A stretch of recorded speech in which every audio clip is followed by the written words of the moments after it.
Now, out of the Southern Poverty Law Center, a left-wing attack group masquerading as a civil rights organization. They professionally slur mainstream conservatives and Christians, calling them all kinds of names. So you won't be surprised to learn, and by the way, names that are taken up by the rest of the press and reported as fact, you won't be surprised to learn that a Florida-based Christian missionary group named D. James Kennedy Ministries made their list of hate groups. Unlike so many that have been tarred this way, they are fighting back. They've sued the SPLC for defamation. Dr. Frank Wright is the president of the D. James Kennedy Ministries, and he joins us tonight. Doctor, thanks a lot for coming on tonight. Thanks for having me on, Tucker. They've lumped you in to a category as a hate group. What effect has this had on your ministry? Well, first of all, it's not a lot of fun to have your name listed right alongside neo-Nazis and the Ku Klux Klan and skinheads. The effect is hard to measure. It lowers the confidence that donors have to support nonprofit organizations like ours. When they label us a hate group, we've even had some of our longtime donors call and say, "What's wrong with you guys? What happened to you?" We've had to explain that it's really just a label. It's a label that they use to try to silence your viewpoint. It's nothing more than the old-fashioned ad hominem attack that you learn in debate tactics, that if you don't want to deal with ideas, you shut them up by calling them names.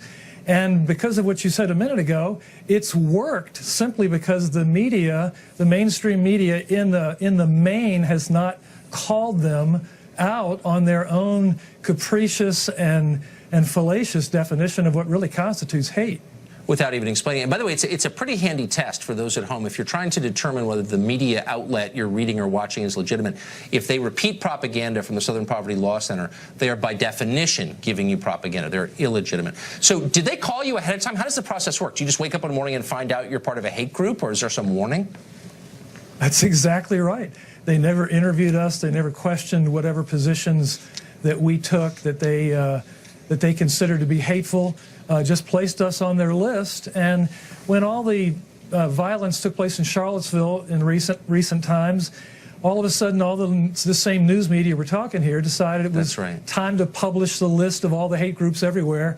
And wouldn't you know it, we're #1 in Florida, according to them. And so, you know, Tucker, enough is enough. And when people are spreading lies that are ultimately damaging, when you're being categorized as a hate group simply because of your subscription to the historic Christian faith, enough is enough. So we decided to file suit. This is clearly David and Goliath, and we're not confused about which one we are. They have $300 million in offshore bank accounts, and we have somewhat less than that in ours. But there's a rightness about this. There's an unfairness about this, and so that's why we filed suit.